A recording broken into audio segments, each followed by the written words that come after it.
Welcome back your aristocrats. और दोस्तों, नई वाली महिंद्रा स्कॉर्पियो एन का फेसलिफ्टेड वर्जन है। मुझे नहीं पता भाई इसको फेसलिफ्टेड वर्जन बोलना भी चाहिए, का ऑफिशियली इंडिया में लॉन्च हो गया है। थोड़ा बहुत महिंद्रा ने प्राइस बढ़ा दिया, कुछ ज्यादा भी बढ़ा दिया किन्हीं किन्हीं वेरिएंट्स के ऊपर, और थोड़े बहुत दोस्तों आपको डिफरेंसेस वगैरह भी मिलते हैं ट्रिम्स के अंदर और फीचर्स के अंदर। ऑब्वियसली वो मैं आपको बताता हूँ। अब अगर आप देखें पहले एक्सटीरियर के अंदर, तो आपको सामने एकदम सेम लुक्स मिलती है, लिटरली कोई डिफरेंस नहीं है। साइड में आपको नए 18 इंच के मशीन कट अलॉयज मिलते हैं, जो कि ठीक है यार, पर टू बी ऑनेस्ट मेरे को इतने कुछ खास लग नहीं रहे। 19 इंच के थोड़े मेरे ख्याल से और ऐसे फॉर्च्यूनर टाइप व्हील्स काफी सूट करते हैं गाड़ी को। बाकी साइड में आपको एकदम सब कुछ सेम मिलता है, कोई डिफरेंस नहीं है। पीछे आपको एकदम सेम टेल लाइट्स मिलती है, सेम आपको बम्पर मिलता है, 4 एक्सप्लोर का बैच मिलता है अगर आप 4x4 वाला वर्जन लेते हैं। और बाकी दोस्तों गाड़ी बाहर से सेम है। एक डिफरेंस और है कि आपको ओशियानिक एक नया ब्लूइश कलर मिलता है और पहले वाला नेब्यूला ब्लू डिसकंटिन्यू हो गया है। तो ये कलर मुझे भी पता है, आपको भी पता है भाई, मेजोरिटी लोग तो परचेस करने नहीं वाले, पर हाँ ये इनका लॉन्च वाला हीरो कलर है, जिसके अंदर ये एडवर्टाइज कर रहे हैं गाड़ी को कि देख रहे हो भाई हमारी नई वाली स्कॉर्पियो एन, कितनी ज्यादा हमने मेहनत करी है गाड़ी के ऊपर इसको बढ़िया बनाने के लिए। तो ये आपको दोस्तों बाहर मिलता है।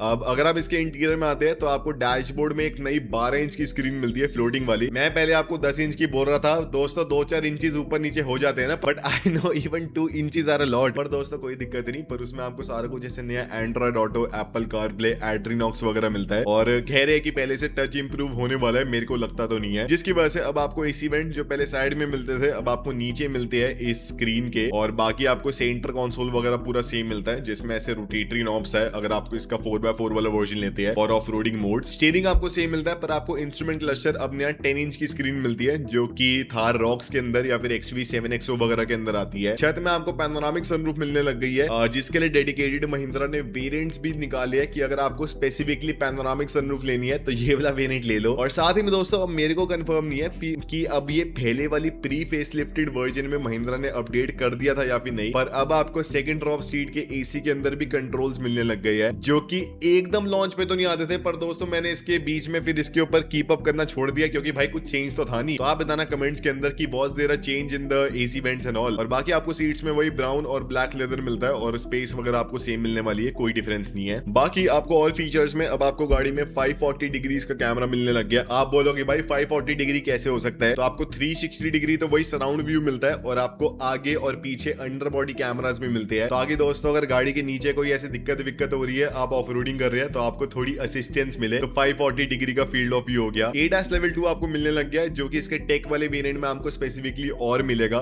पर उसके लिए दोस्तों 2-2 लाख रुपए फालतू मांग रहे हैं, तो मुझे लगता तो नहीं है इतना कुछ वर्थ इट है। और बाकी दोस्तों गाड़ी आपको पूरी सेम मिलती है, इतना कुछ डिफरेंस तो नहीं है टू बी ऑनेस्ट। इंजन में आपको सेम मिलता है 2.2 लीटर का टर्बो पेट्रोल, जिसमें 200 हॉर्स पर आती है, और 2.2 लीटर का डीजल, जिसमें या तो 130 हॉर्स पर आती है बेस मॉडल्स में, या तो आपको 170 के ऊपर हॉर्स पर मिलती है अगर आप थोड़े बड़े बढ़िया वाले वेरिएंट्स लेते हैं। और साथ ही में दोस्तों महिंद्रा ने पर पता नहीं क्यों इसकी प्राइसिंग में डिफरेंस ला दिया है। मतलब दोस्तों आजकल इंडियन कार मेकर या फिर कोई भी कार मेकर गाड़ी को चेंज करे ना करे, जो कि इन्हें पहले कर देना चाहिए था, प्राइसिंग बढ़िया चेंज करते हैं। जिसके अंदर जो इसका बेस मॉडल है Z2 वाला, अब उसका प्राइस 20,000 रुपए से इंक्रीज होके 13.7 लाख रुपीस का हो गया है, एज कम्पेयर टू पहले वाला 13.5 लाख रुपीस का। फिर इसके ऊपर सारे वेरिएंट्स में Z4 ऑटोमेटिक, डीजल, पेट्रोल सबके अंदर 20,000 रुपए का प्राइस इंक्रीज आया है, और उसके ऊपर फिर Z6 तक आते आते जो प्राइस इंक्रीज है वो 32,000 रुपीस का हो जाता है अगर आप डीजल वाला वर्जन लेते हैं, और 27,000 के आसपास है दूसरे वाले Z6 वाले वर्जन के अंदर। अब इसके ऊपर महिंद्रा ने स्पेसिफिकली एक Z8S वाला वेरिएंट लॉन्च कर दिया है, जो कि स्पेसिफिकली सनरूफ के लिए है, जिसके अंदर आपको दोस्तों बढ़िया ऐसे पैनोरामिक सनरूफ मिलेगी। सारे फीचर्स नहीं मिलेंगे आपको Z8 वाले, पर आपको सनरूफ मिल जाएगी, तो that is going to be an add on. और ये आपको सबसे सस्ता 19.26 लाख रुपीस का मिलता है, और इसके अंदर आपको वही सनरूफ इसकी मेन यूएसपी है। इंजन, पेट्रोल, डीजल जो भी आपको लेना आप ले सकते हैं। इसके ऊपर एक Z8T वाला वर्जन और लॉन्च कर दिया है, जिसमें आपको ADAS मिलता है अलग से,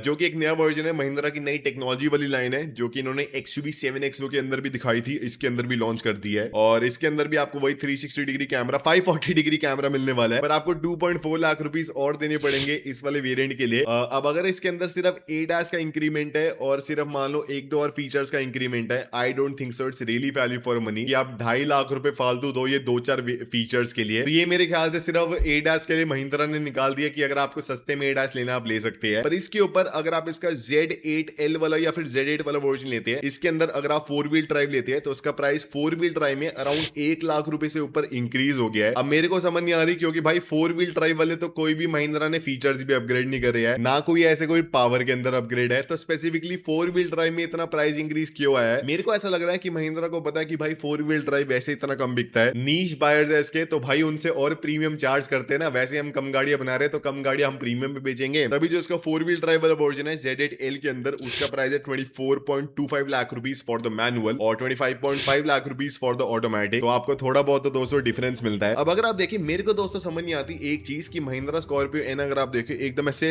सेगमेंट अपार्ट है, कोई भी गाड़ी सेगमेंट के अंदर आती नहीं है। सारे कार मेकर जो कि नई कार्स लॉन्च कर भी रही है वो या तो क्रेटा वाले सेगमेंट में लॉन्च कर रहे हैं या तो डायरेक्टली 30 लाख के ऊपर वाले सेगमेंट में लॉन्च कर रही है। कोई भी और ब्रांड की प्रॉपर ऐसे रगेड सी बड़ी सी ऐसे ऑफ रोडिंग ओरिएंटेड ना भी हो, पर एटलीस्ट बड़ी सी एसयूवी नहीं आती जो कि दोस्तों 7 बंदों को बैठा पाए और थोड़ी ऐसे मैनली वाइब्स आए गाड़ी के अंदर, थोड़ी ऐसे सफारी वाली ना आए। तो मेरे ख्याल से ये काफी एक बड़ी अनएड्रेस्ड मार्केट है कार मेकर्स के लिए, जो कि मेरे को समझ भी नहीं आता कि भाई लोग अटेंड क्यों नहीं कर रहे। साफ साफ आपको अपने आंखों के आगे दिख रहा है कि ये वाली मार्केट में पोटेंशियल है, इंडियंस को बढ़िया लग रही है ये वाली कार, पर भाई सारे कार मेकर्स आलसी हो रखे, सबको Creta rival duster buster launch करनी है। How does that even make any sense? और दूसरी चीज दोस्तों मेरे को एक और बात करनी है कि जैसे कार मेकर आजकल फेसलिफ्ट लॉन्च करने लग गए हैं, फॉर एग्जांपल अभी ब्रेजा का फेसलिफ्ट लॉन्च हुआ था, लिटरली सिर्फ मारुति ने सामने की ग्रिल के अंदर और बम्पर के अंदर अपग्रेड करके इतनी हवाबाजी कर दी, टेस्टिंग कर ली गाड़ी की कि भाई हम तो फेसलिफ्ट लॉन्च करने वाले हैं, गाड़ी में काफी बड़ी अपग्रेड्स आएंगे, and that was the least upgrade that the car maker can do. ऐसे अपग्रेड्स पहले कार मेकर दोस्तों बताते भी नहीं थे और अब लिटरली इसके ऊपर एडवर्टीजमेंट करने लग गए हैं और ऐसे बोलने लग गए कि भाई इसका नया वाला वर्जन है, नया वाला वर्जन है। आई नो कि आपने इंजन नया लॉन्च कर दिया है, but that does not I mean qualify you for a new version to be honest. पहले कार मेकर तो रैंडमली एक इंजन डाल देते थे और किसी को पता भी नहीं चलता था। साथ ही में दोस्तों अभी स्कॉर्पियो एन की भी बात चल रही है, जिसमें पहले दोस्तों इतनी ऐसे रूमर्स फैल रहे थे कि भाई महिंद्रा टेस्ट करे गाड़ी को पूरा कवर करके कि गाड़ी के अंदर दोस्तों क्या क्या अपग्रेड्स आएंगे, लाइटें अपग्रेड होगी,